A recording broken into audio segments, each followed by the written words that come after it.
silence mode. Okay.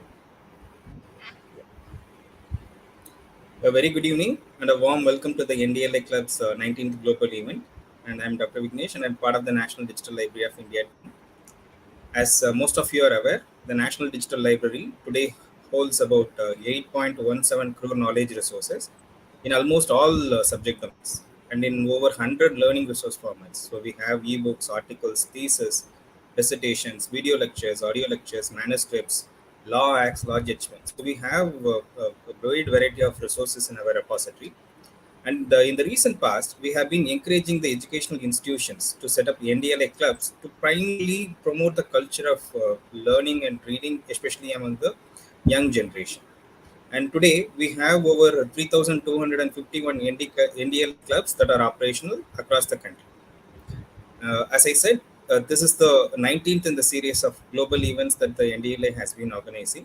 And today, we're very honored to have with us a very multifaceted civil servant, senior most civil servant who just got retired from the services, and Sanjeev Chopra, who very recently served as the director of Lal Bahadur Shastri National Academy of Administration, which is the premier training institution for civil services in India. And Dr. Chopra has shaped the career of many civil servants, and we are very happy to have with you today, sir. And this, he's going to talk to us on this very important topic of civil services as a career option for students. So now I would like to invite our Professor Partha Pratim Chakrabarti, who is the main pillar of strength for this entire NDLI, to formally welcome our resource person and the audience. Over to Professor Chakrabarti. Thank you, Dr. Vignesh. It's always a great pleasure to have any interaction with Dr. Sanjeev Chopra. Dr. Sanjeev Chopra is not only a very uh, multifaceted personality, a very accomplished personality, but he's a very, very warm-hearted person. And based on that, I have known him not only in recent times when the value of words which he curates, runs, drives all over the country became a partner to the National Digital Library of India and has initiated several interactions. I knew him as a very, very accomplished personality when he was in the civil services because he's from the West Bengal cadre. And other than the activities of the West Bengal cadre, where he was from the early stages, the district magistrate at Murshidabad, and then worked at the Industrial Development, Information Technology, and the Additional Chief Secretary of Agriculture and Industry. He was nationally and internationally known for his acumen, knowledge, and deep insights in agriculture, horticulture, irrigation, and everywhere else. Because IIT Kharagpur also had an agriculture department, and I had many people known in the agriculture field. We were deeply impressed and happy to have him lead as the mission director for the National Horticulture Mission, the National Mission on Micro Irrigation, MD of NAFED, and the National Horticulture Board, besides looking after the international cooperation in the Ministry of Agriculture, Government of India. He was the face of the Government of India.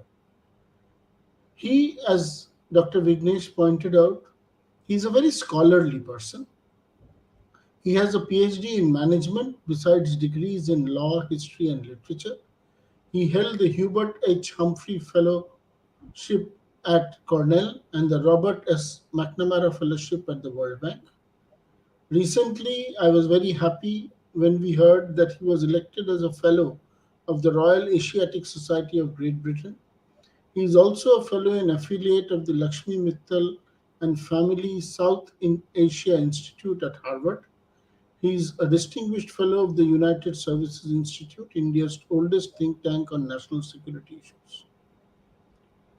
He is the master and the curator, the originator of the Valley of Words, a literary and art festival at Dehradun, which in November every year he runs this festival But now, with the online facility and integration with NDLI, it has become a national event and a national activity and a national center.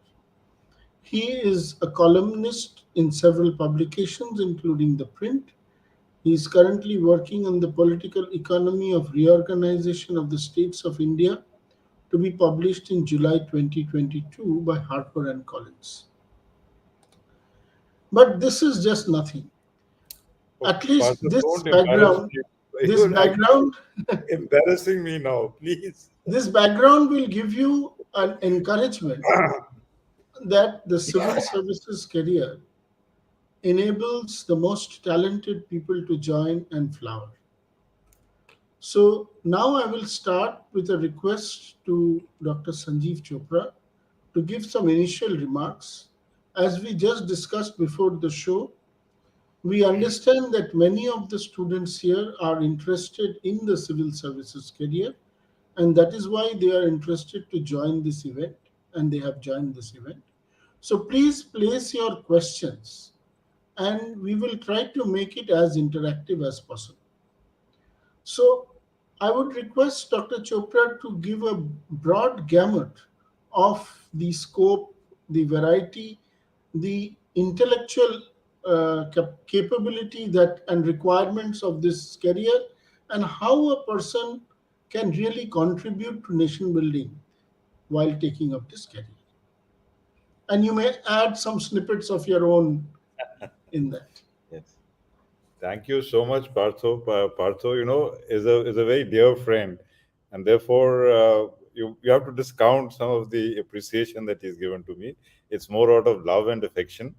It's an honor and a pleasure for me to be here at this forum because actually, as Partho just mentioned, the NDLI and the Value of Words have been collaborating, I think, for over a year now, and every month we have an interaction called Afternoons with an Author. In fact, on Sunday itself, we'll be having a discussion with Manreet Sodhi Sumeshwar on Partition, the Lahore trilogy. But let me just start focusing on the subject that we have on hand today. And let me tell you, friends, that yesterday only we celebrated the Civil Services Day in this country. The Prime Minister addressed the civil servants, and in almost all the states, the chief ministers and the governors, they addressed officers of the IAS, IPS, State Forest Service, Indian Forest Service, and all the state services. And therefore, let me start by telling you what the Civil Services Day, why this day is organized, and I'll link it up to to civil services in general. And I will, I assume that most of you are interested in taking this exam. Therefore, I will not dwell into why you should take this exam. You've already decided to take this exam, and you're already convinced that it's a good career option. Having said that, let me tell you, that exactly 100 years ago, in 1922, the examination for the ICS was also held simultaneously at the Law College of Allahabad. The Indian Association, the British Indian Association, and the erstwhile, I mean, not the erstwhile, the Indian National Congress had always been asking that the examination for the ICS should be conducted both in India and in England, because earlier it was very difficult for Indians to go to England and then take the exam. But that's a long story, and in fact, if you read some of my columns in the print, you will get a real history of how the examination has evolved, how the focus of examination has changed, how, and in fact, the because many of you are engineers, many of you are management students, many of you have done commerce and arts, are in the process of doing it. One of the interesting changes that has happened in recent times is that we have a lot of engineers, we have a lot of doctors, we have a lot of professionals during the civil service. Although at some point of time, when the ICS and then the IAS and the other services had evolved, it was generally meant to be a preserve for students of liberal arts, but now it is not the same. Today, it is very clear that what we are looking at in administration is good average understanding of how the world runs around you.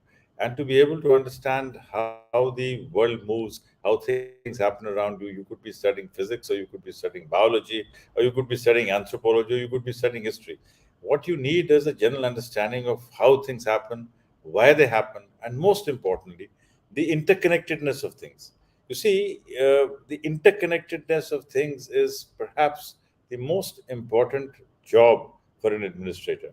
And when I say administrator, I would include the policeman, I would include the forest officer, I would include the tax official, I would include the customs officer, because all of us may be doing a very specialized role, but at the end of the day, we are in the process of governance of this country.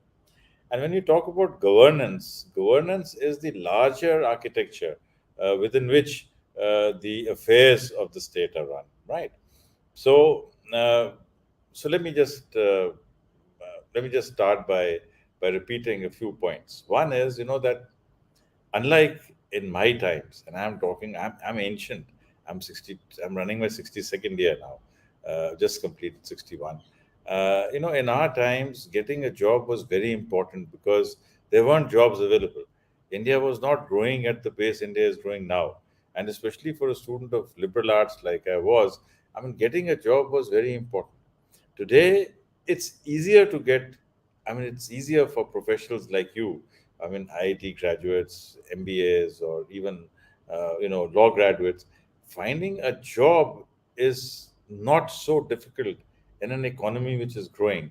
I mean, the world is your stage. But what you're looking at is not a job. You're looking for fulfillment. You're looking for professional satisfaction. You're looking for being in a position where you can contribute to the well-being not only of yourself and your immediate family and your neighborhood, but you're also looking at how India will shape up. And let me tell you, it's a lovely time to be in India, because when Partha and I were growing up, India was still a developing country. Now that tag is demolished. Friends, when I say that, I say it with a sense of responsibility, that it is not that all our problems are over. We still have a very large number of people who are not doing very well. We have a lot of poor people in our country, but India is no longer a poor nation, right? And it's a matter of time. I think the next decade or so, we want to get into a situation where nobody in the country would be below the poverty line, and the country would be on a high growth trajectory. Already this year, we hope to be a $5 trillion economy. And the Prime Minister recently set up a group of secretaries to imagine India in 2047. And this group of secretaries, this empowered group of secretaries, felt and believed and actually worked out a figure of 40 trillion US dollars by 2047. Now, having said that, dollar may not be the most important currency by 2047, and therefore it might be. I mean, we will have to find the equivalent. I mean, the rupee would be much stronger in 2047, but in a manner of speaking, the fact that India can conceptualize or conceive itself as an economy with $40 trillion at today's dollar values, you can multiply it by a factor of 100, actually, just on an easy term. I mean, you can always go to the exact calculation of what it would mean in terms of rupees, but that will just give you an idea of how big the economy of this country is going to be. Now, the important thing to ask yourselves is, in this $47 trillion economy, in this $40 trillion economy, or let me put it, a 400 trillion rupee economy in 2047, what is going to be the role of civil services? What is going to be the role of engineering professionals? What is going to be the role of management professionals? What is going to be the role of academics? What is going to be the role of media people? What's going to be the role of many other organizations? Because you can't run an economy of this nature without everybody participating. But who is going to be the core participant, and who's going to be the core determinant, and who's going to be the person who are going to be driving this 40 trillion or this 400 trillion rupee economy in 247? And if you are part of the civil services, whether in the IAS or in the income tax or in the customs or in the audits, then you are going to be the people who are going to be in the forefront of this great transition of India. So if you are part of the civil services, if you join the civil services in the next 2 or 3 years, when India is at the peak, when India is 100, at that point of time, what a joy it would be to be part of the civil service, to be part of governance when India is at the peak. When we started, and I can tell you, it'll also tell you how ancient I am. In 1980s, when I took the exam, 85, at that point of time, India was not doing as well as India is now. In fact, before 91, our rate of growth was less than 5%. Uh, and we had in the 1980s major problems in Punjab, we had problems in Jammu Kashmir, we had problems in Assam, we had problems in Nagaland. Sri Lanka next door was also a challenge for us because of the very large Tamil population that we have there. And the LTT was a threat. So from all sides, whether it was the east or the west or the north, India was facing crisis. Or if not the word crisis, at least we'll say the word difficulty, because you had Assam, you had Punjab, you had Jammu Kashmir, and all these things. But as we look at it, as we look at India today, as we look at India today, and as we look at what India would be in 2047, if you are part of the civil services, then you are part of the great transformation of this country. And then that will be the time when India will actually be giving, will not only be doing well itself, but would also be in the position to render advice and render, suggestions, provide assistance and aid to all the countries in the world. Just as some of the developed countries do it now. And because we have just crossed that threshold, and because of the very nature of India, we're such a large multinational, country with so many languages, with so many religions, with such diversity, that when we take the leadership on the world stage, we will be able to understand that the world is indeed a very diverse place. So it's very different from the sort of hegemonic control which, say, a China or a Russia or UK 100 years ago would have had, because those were states which had one language or something. But we are a multinational, multilingual country with a very strong civilizational perspective as well. So, friends, first of all, I want to congratulate you for having at least thought of taking the civil services exam as a career option. That is proposition one. Proposition two is that, unlike in our times, it is far more difficult to to succeed in the exam than it was in my times. In my times, about 40 to 50,000 people took the exam seriously. That is, the 40 to 50,000 people would take the prelims exam, and out of them, about 8 to 10,000 would clear the prelims exam. So the ratio was 1:4. So if you sat for the prelims exam, if you were doing well, if you were doing reasonably well, there was a reasonable chance of making it. And then within the prelims, you could, do it. And so if you were doing reasonably well and if you were serious, your professors, your parents, your teachers, your peers could roughly be confident that you can make it. But today it is not so. It is not so because you have a million aspirants for this exam. And when you have a million aspirants for this exam, the success ratio is obviously going to be very limited. And therefore, I would also suggest that while preparing for this exam, you must have your fallback options ready with you, because it is not something which can be, which before you get it, you cannot put all your eggs in the basket for civil services. I say it with a sense of responsibility because I don't want anyone to feel, and I don't want you to take, more than 2 or 3 attempts, because I don't really think that, if you spend too many years preparing for this exam and still if you don't make it, I don't want you to have that sense of frustration. I want you to put in your best effort. And I also want to share one thing with you, that preparing for this exam is a pleasure by itself, because otherwise, let's be frank, we will not read so many things unless there is some pressure on us. The pressure of this exam makes you read so much. In fact, all my understanding of Indian history, of Indian philosophy, of Indian anthropology, of physics, of chemistry, a little bit of maths, all came about because of this exam.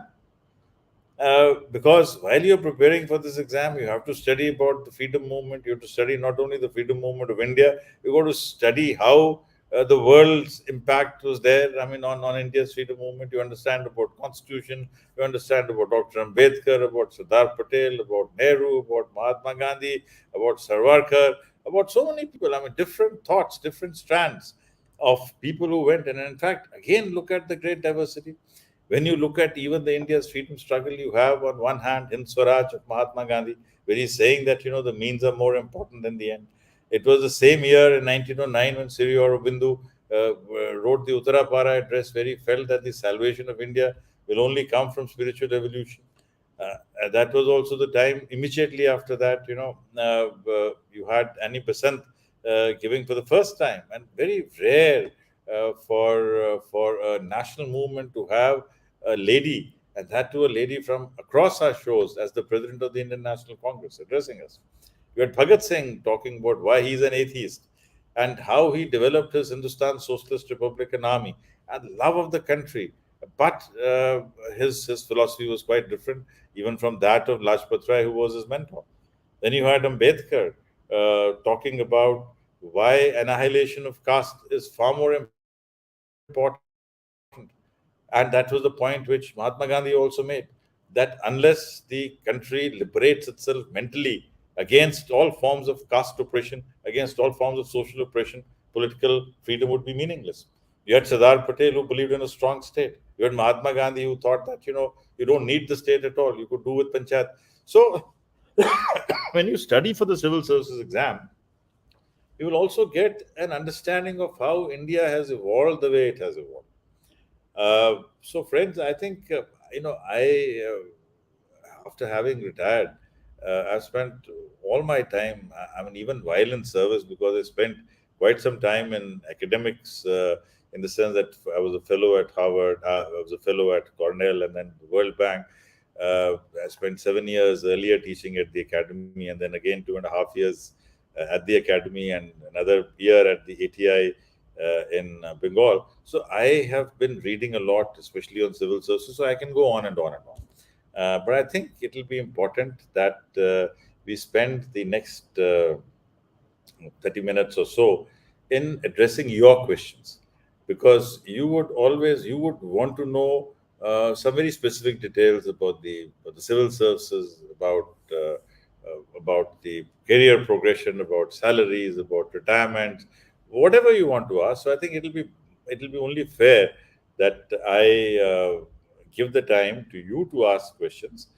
Maybe Partha can raise one or two points, and I hope that within this period, some of you would have questions, and I'll like to respond to your questions. Thank you. Over to you, Partha. Yeah, Vignesh, would you like to ask or? Sure, sir. Already there are about 6, 7 questions have come in, so I will just Yeah, let's put it. take the participants' questions first. Sure, sir. So there are a few students who have asked very generic and very basic questions like, how can we prepare for civil services, and where do we start? Okay.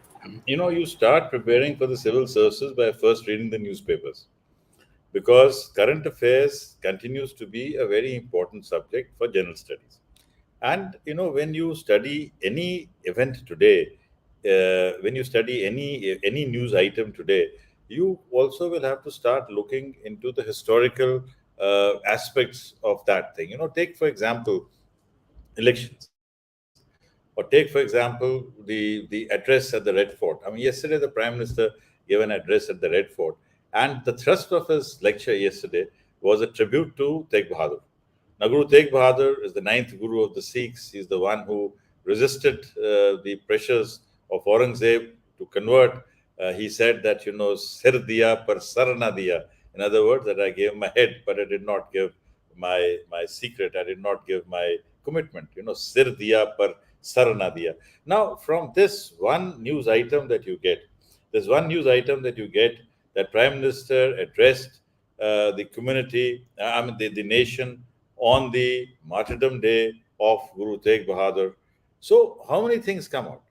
You come with Red Fort, you come with Guru Tegh Bahadur, you come up with Aurangzeb, you come up with this polity at that time, you come up with the Gurudwara Seesganj. From Seesganj, you can link it to Bangla Sahib Gurudwara. So, any news item that you take, and I just gave an example of one news item. You pick up any news item. So, whenever you pick up any news item, you will find that the links to that item go back a long way into our history.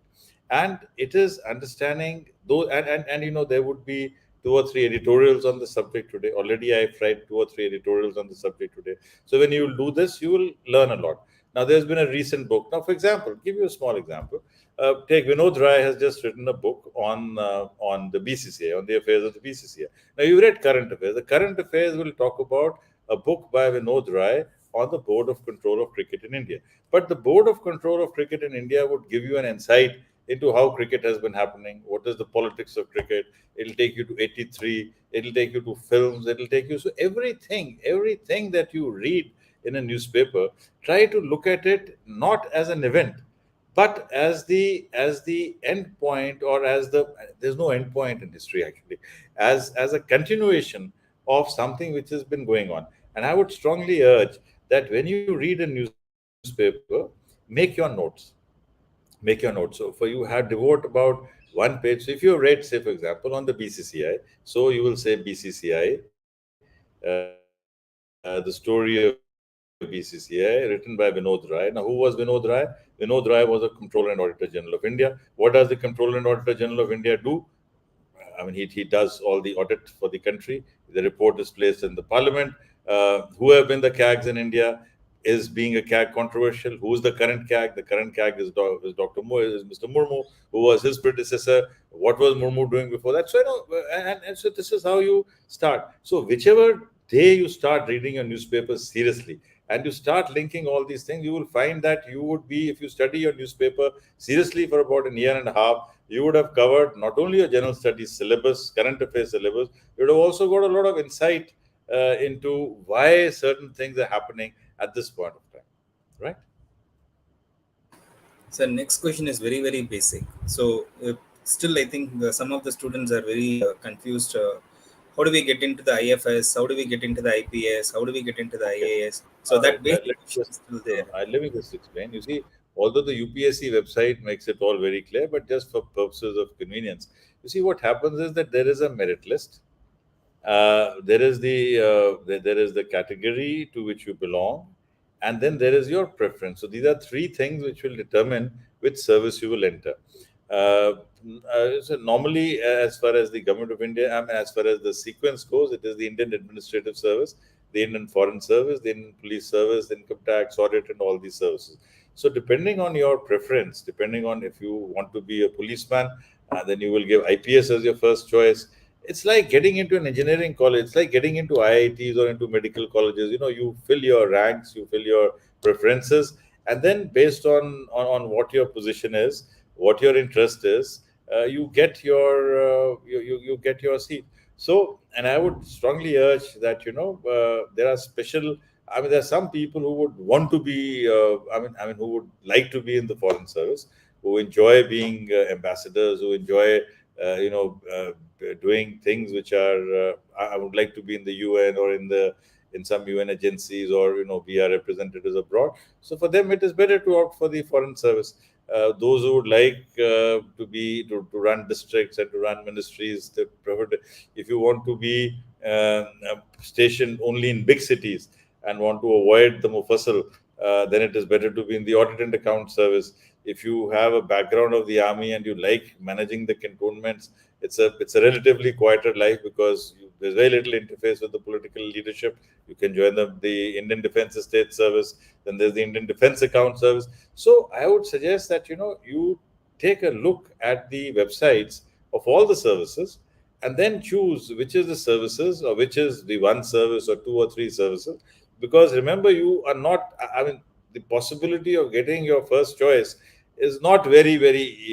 It's not very likely. Therefore, it's better to have a spectrum of choices, and fill your form well, and then whatever job you get, remember that at the end of it all, in the 10th to 12th year of service, every service will get the chance of coming to the government of India under the central staffing scheme.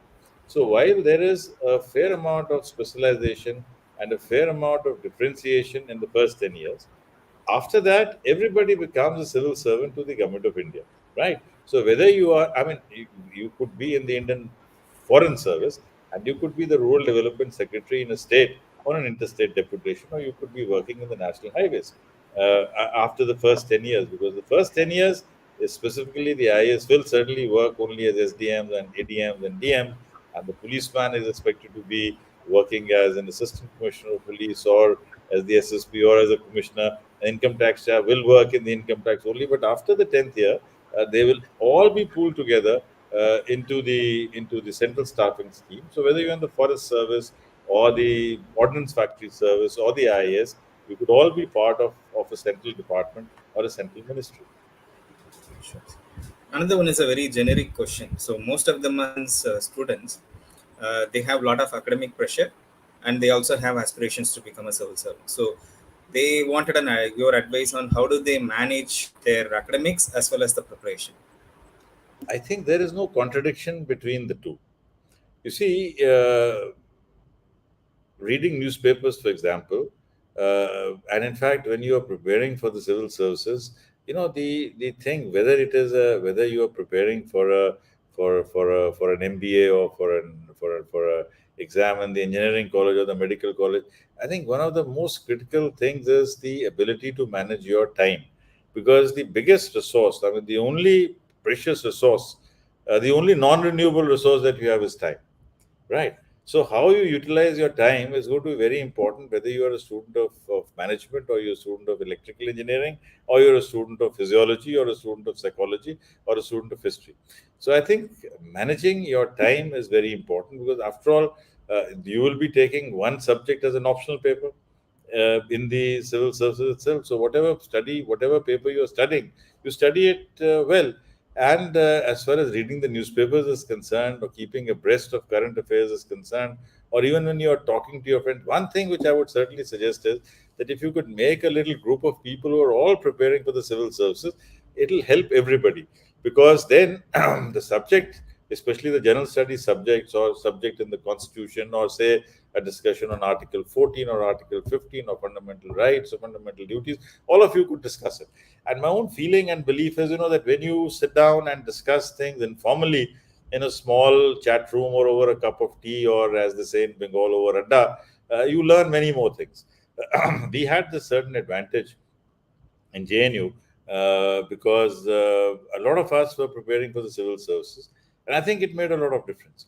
When many of your friends are preparing for civil services, so that makes a difference. Now, because there is something that you will talk over socialization, right? You might talk about films, you might talk about cricket, you might talk about other things, but if you're talking about civil services in your spare time, you are also conditioning yourself in that direction. Sure. So there is an interesting question from one Mr. Rohit Batoya.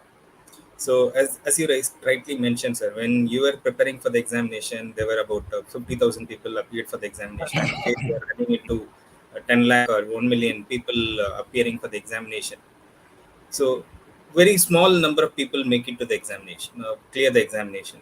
So what happens to the remaining majority of the chunk of people? What do you feel that they lack in that clearing that examination? No, no, no, no. I think, Vignesh, the question is not about what you lack or what you have. You see, at the end of the day, it is hard work, but it's also a matter of luck and circumstance, right? As all of us have noticed, that there are certain times in our lives when you do well, there are certain times when you don't do well. I mean, let me tell you that everybody who's cleared the prelims exam in year one may not clear the prelims exam the next year, so that is no mark of competence. uh, Let me give you the example of the topper of my batch, Dr. Prabhat Kumar. Dr. Prabhat Kumar was in the IPS in 1983. In 1984, he did not clear the prelims exam. And in 1985, he topped the IAS. Now, does it mean that in that 1 year period, I mean, so much change has happened in Prabhat Kumar? No. I mean, so it will happen. It will happen to the best of us. Sometimes we do. Sometimes things go well for us. Sometimes things do not go well for us. And let me tell you that if those who don't make it it is not that the world comes to an end.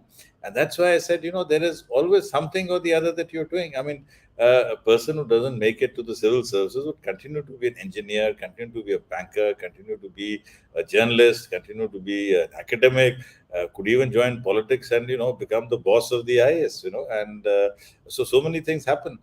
So it's all right. I mean, Sundara Raje, for example, when she was the DOPT minister and I was a deputy director at the academy, she told me, Sanjeev, that her parents had wanted her to take the IAS exam, and had she taken the IAS exam, she would have just been a secretary to the government. But there she was the secretary she was the minister for DOPT.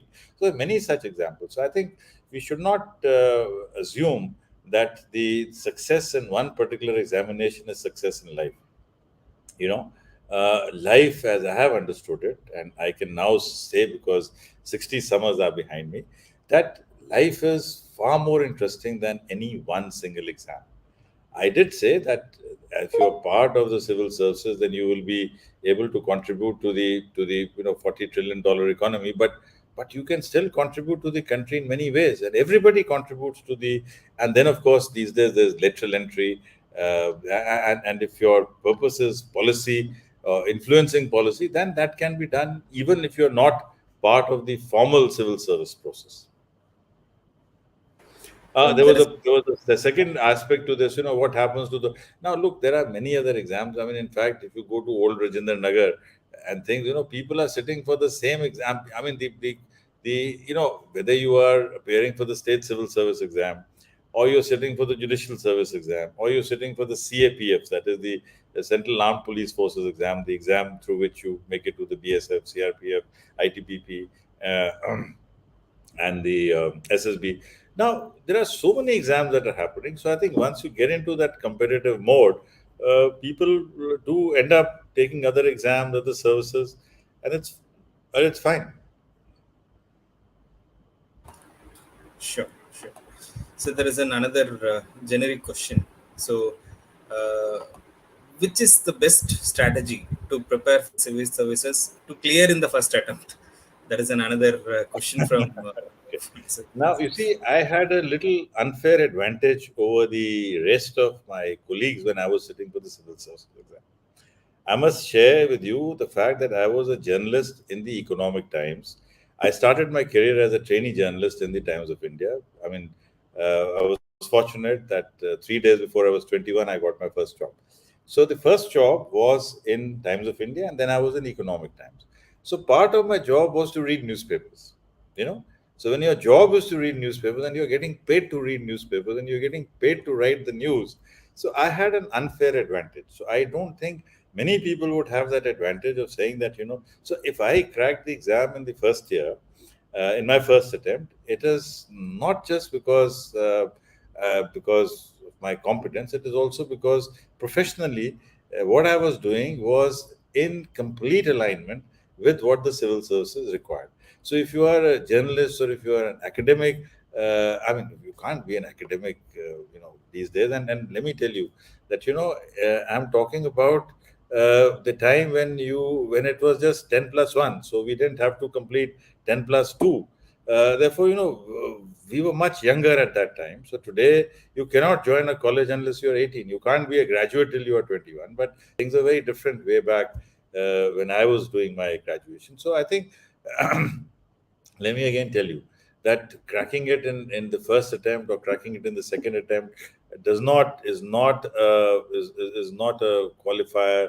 Does not necessarily mean that you are better than those who make it later. I think these are very these are and in fact, let me tell you. You see, if you recall, there always been this discussion on whether we should reduce the age of entry to the civil services and whether younger civil servants make better officers.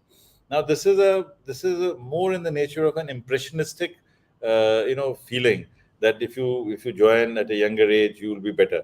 Now, we carried out in the academy a little study on the performance in the first 3 or 4 years of people of different age brackets. So we found that there is no difference between people, between entrants, between the ages of 23 to 25, 25 to 27, 28 to 30, 30 to 32. You cannot say that because you joined young, you've done better. That sort of a thing does not hold good. That does not hold true.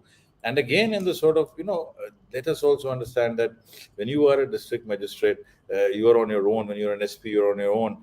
And there are many assignments in the course of our careers where it does not matter how senior you are. It's a matter of circumstance as well. I'll give you an example.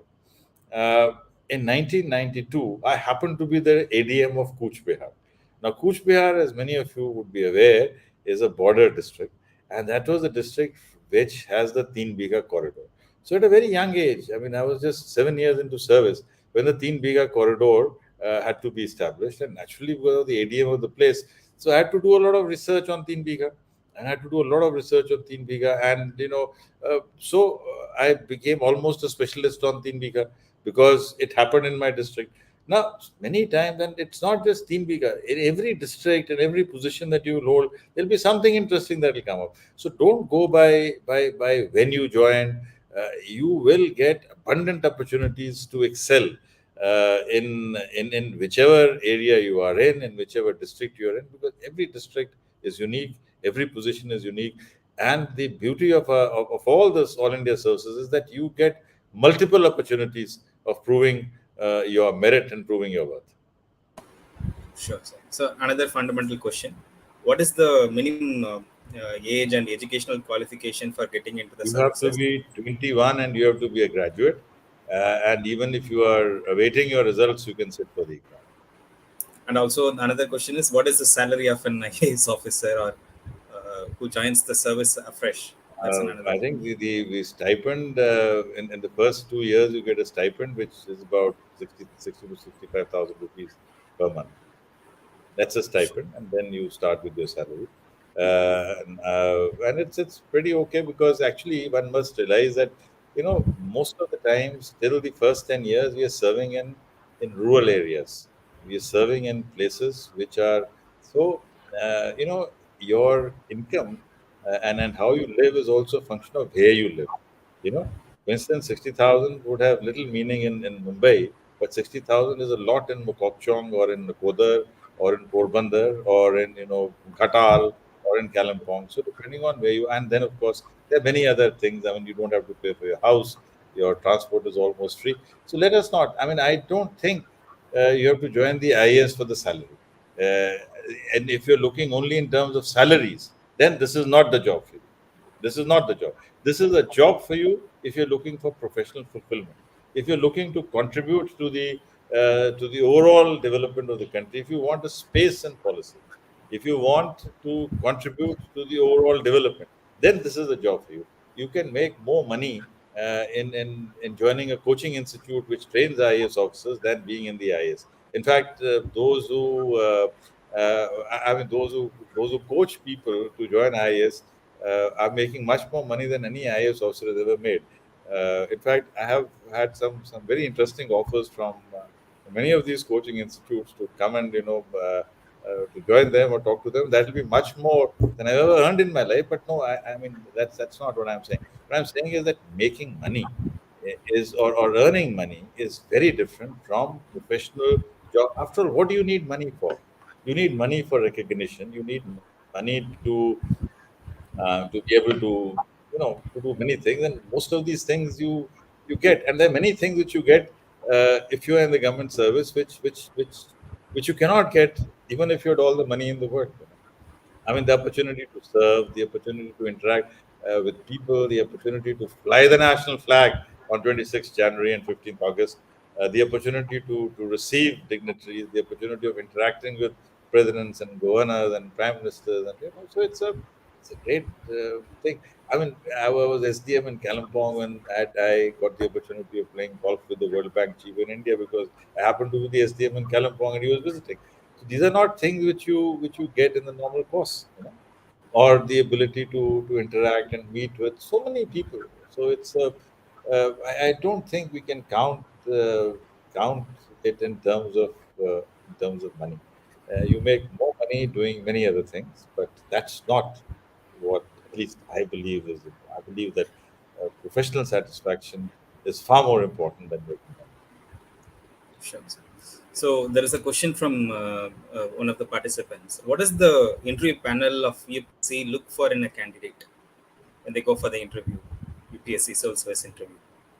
You see, the interview panel, and I've also been part of many interviews. You see, you're basically looking at at how confident you are about yourself. Are you comfortable with yourself? Because you see, there would be people who have been interested in theater. There are people who would have been interested in arts. There are people who are interested in sports. So how do you compare these? How do you compare, for instance, a person who's played Ranji Trophy with a person who's done a lot of classical music, to a person who's written poetry, to a person who's performed at the National Theatre Festival? These comparisons are very difficult. But what you're looking for is how confident you are with yourself. Because let me tell you, if you are confident and comfortable with yourself, you can be confident and comfortable with anybody around. Look, in the civil services, you have to be comfortable yourself to make others comfortable. And let me tell you that in the IAS, we have to deal with the farmer, with the person who wants to come and get his Kisan credit card made. We have to be comfortable with the person who is looking for a daily job. We have to be comfortable with the person who's wanting to join the ITI for skill development. And at the same time, we have to be confident to sit and negotiate terms of trade with the World Bank or with the ADP, right? So it's a very so if you are confident and comfortable with yourself, you will be able to spread this comfort around. If you are fidgety and edgy about yourself, then you can't make the other person comfortable. So it's actually we're looking at your confidence and your comfort level with yourself. I think this is the mantra that I like to share with you. See, Sure. at the end of the day, qualifications don't matter because these days you can pick up those qualifications.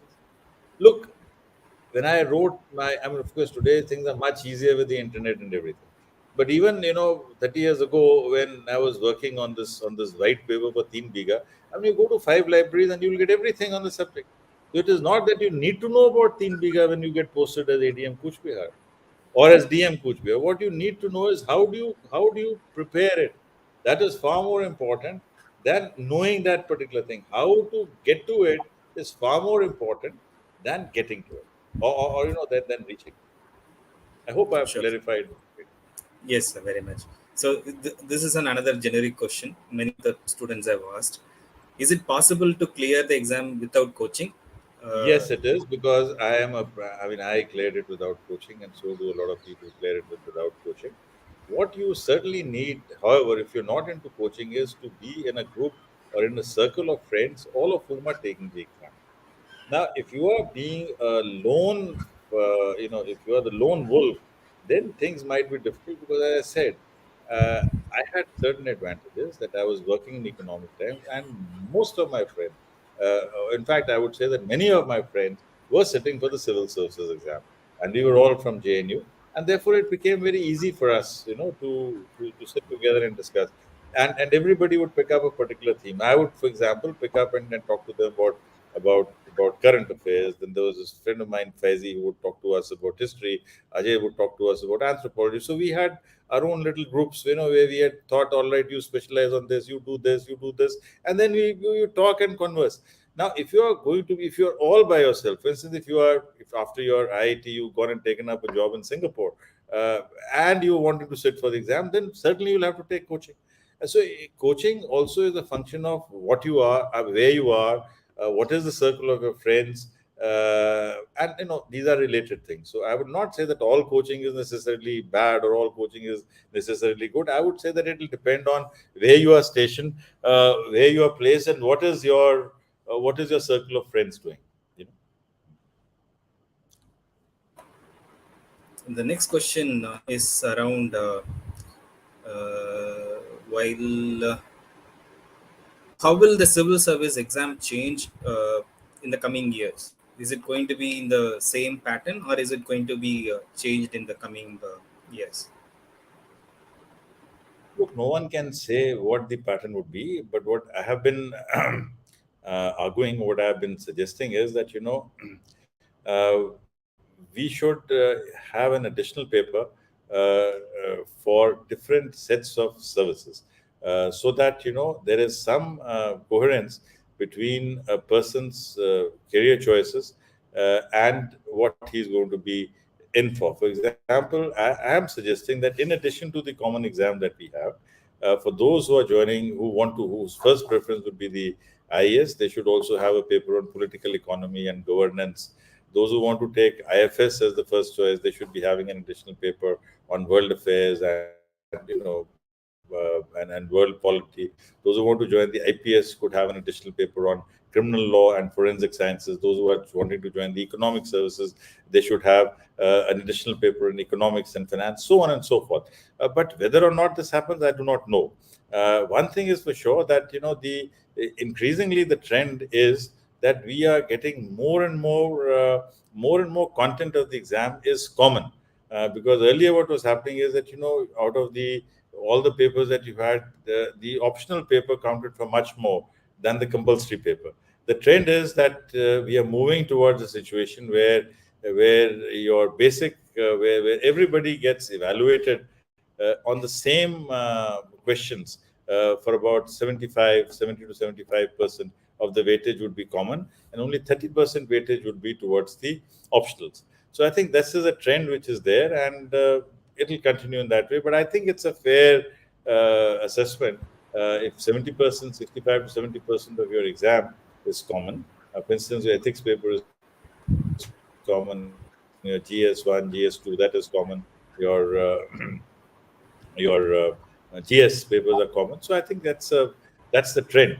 Unlike in our times, when even in the prelims, the optional paper counted for 300 and the general studies paper counted for 150. So now today it's been replaced with the general studies and the CSAT paper. Sure. Sir, another generic question. This question is about the Yes, language. Vignesh. Yes, English is a mandatory language that an aspirant should know. Am I No, you audible, need sir? to have just a working knowledge of English, as you must have working knowledge of any other Indian language. And now that is where where I must say that the coaching institutes, especially those which are providing contributing quite a bit, because one is, you see, that thanks to internet and thanks to this translations and thanks to various other things, today material is available in all the languages. The problem why people are taking English is because most of the engineering education in this country, most of the medical education in this country, most of the law education in this country, most of the commerce education in the country is being done in English. So all graduates of law, I mean, all the national law universities, I mean, the LLB students are studying in English. All the engineering. So, take the case of your own IITs, take the case of medical colleges, take the case of dental colleges, take the case of even Ayurvedic colleges, so or agricultural colleges. So, when the base preparation or when the base education of most, fortunately or unfortunately, that is happening in English, that is going to be the first language that you will take. I mean, take even your case, for example, Vignesh. Because if you've done your BE in English, I mean, it's so difficult for you to now revert to Tamil or to revert to Hindi or to revert to Bangla, because you spent 5 years in preparing your engineering in a particular language. So the medium of instruction is, especially in professional colleges, is mostly English, and that is why more people are appearing in the exam with English.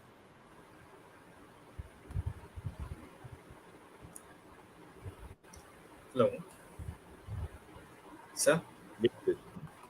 Yes, Vignesh, we can hear you. Okay. So the next question is around the working students. So some people, after completing their graduation or post graduation, they're getting into jobs, but they still have the aspirations to join the civil services. So if you could give some tips for people to join the services or prepare for the services for doing their job. See, I will only give what I can only give the advice which I follow. That you must pick up a job, and then you must take 3 to 4 months leave to prepare for this exam, because if you do not have a job in hand, you are very tense about this exam. Then you would be thinking it cannot be a matter of life and death for you. It must be something which will embellish your career. It must be something which will improve you, but you must have a basic career. I would strongly urge everyone to pick up a job, and having picked up the job, take 2 months leave without pay if necessary. But I would suggest, strongly urge that picking up a first job is very important, because it gives you the confidence that, all right, it doesn't matter if you don't succeed. It cannot be, you cannot sit with this exam with the sword of Damocles on your head, that what will happen if I don't make it, right? So that should not be there, because I think this was another factor which helped me. Well, I was already working for Economic Times, right? So if you make it, it is very good. If you don't make it, it's still okay. I mean, you're not on the road. So I think that is a very important factor. That's a very important factor. And I'd strongly urge people to either start their PhD or do whatever they are planning to do, pick up a job, pick up a light job, and prepare for the exam by taking some leave. Sure. So one last question. So And this the is other also point, about. Vignesh, is that if we start their preparation right now, and if their notes are ready and things are ready, it also depends on when you start preparing for it. For example, let me be very clear that I was quite satisfied after I got my first job in the Economic Times. It was only in the second or third year of Economic Times that I decided that, all right, let's take the exam. So, Sure. So this question is again a generic question which many students have asked, which are suggest some good books to crack the prelims examination. I would just say that it'll be wrong, because it's a very commercially driven market now, on which coaching institute or which set of books is better. So I would say that it does not really make a difference. Almost all the all the training material is fine. I would go with basic newspapers, and you can pick up any standard book. All the coaching institutes and all the textbooks which are available, they're not really textbooks, but all the almost the same standard. So there's not much difference. It's like the difference between Pepsi and Coke and Thumbs Up. They're all the same. So there's not much difference. What matters is how Sure. much you work and how much you remember. Again, one last question, sir. Will there be an increase in uptake for Indian foreign service in the coming years? Well, the trends are likely. The trends are likely, because already in our times there used to be a group of only 10 to 15. Now, for some years, we've had 35 to 40, students moving into the 35 to 40 aspirants are getting into the IAS. So, into the foreign service. So yes, so as things stand, I think there'll be about 180 to 200 in the IS every year, about 150 or so in the IPS, about 35 to 40 in the Indian Foreign Service, and so on and so forth. Thank you, sir. Thank you so much for patiently listening, answering all of our participants' questions.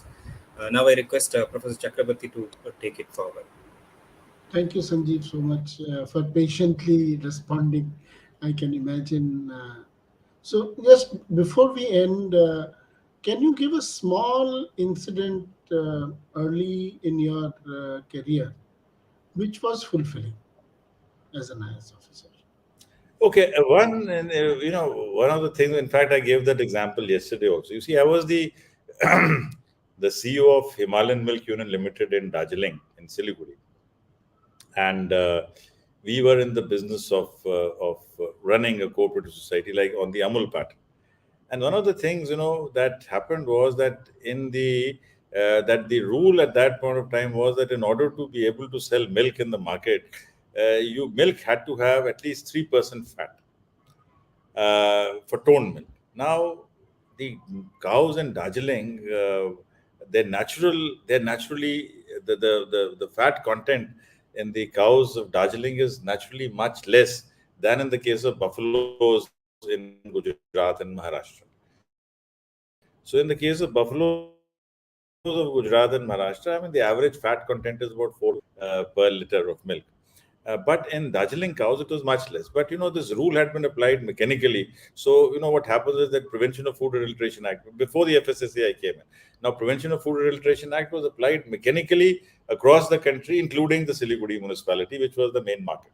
So when I started looking at my financials, I realized that I'm spending a lot of money in buying whole milk powder to fortify the unadulterated milk from Darjeeling for sale in Siliguri, because you are fulfilling a certain norm or a certain law or a certain certain standard which was created for Bombay for Darjeeling district, and it was applied mechanically. We never thought about it. So when I first looked at this, and I told the Siliguri Municipal Commissioner, I said, look, we can't do it because I'm adding milk. I mean, the purpose of preventing food adulteration is that nothing should be added to milk.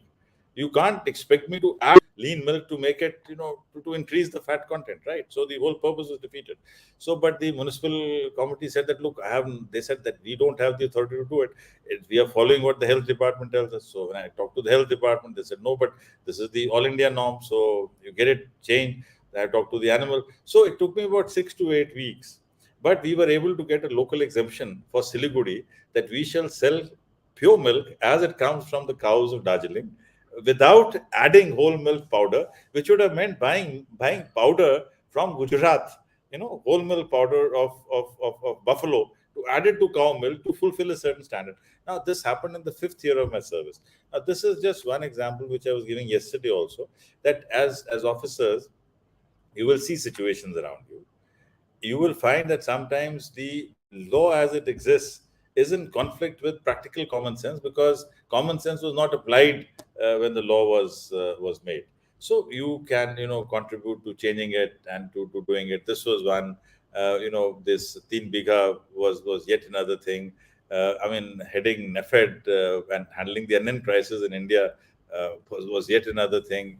Being in the, so I think life has been full of so many possibilities, so many opportunities. I've enjoyed, out of 36 years, I would say that I've really enjoyed about 33 years of the service. There have been one or two bad patches here and there, but I would think that no career of 36 years would be. I mean, they have to be spots on the moon. So it's perfectly fine. I've enjoyed every moment of it. I'm enjoying it even after my retirement. So I would urge all of you to really look at the civil services as a career option and do your best. Thank you. And thank you, Partha. Thank you, Thank you, Dr. Vignesh, for Chopra. bringing this. We have come to the end, but at the end we started another topic for which we will need another day of your time, and we will fix up another slot to hear about the life of a civil servant. And Sure. thank you so much, Dr. Sanjeev Chopra. Thank you, Vignesh, and thanks to all the audience for asking very interesting questions. And hope many of you join up the civil services and become a representative of India to Indians. Thank you, all of you. Let us Thank part. you. Bye. Thank you.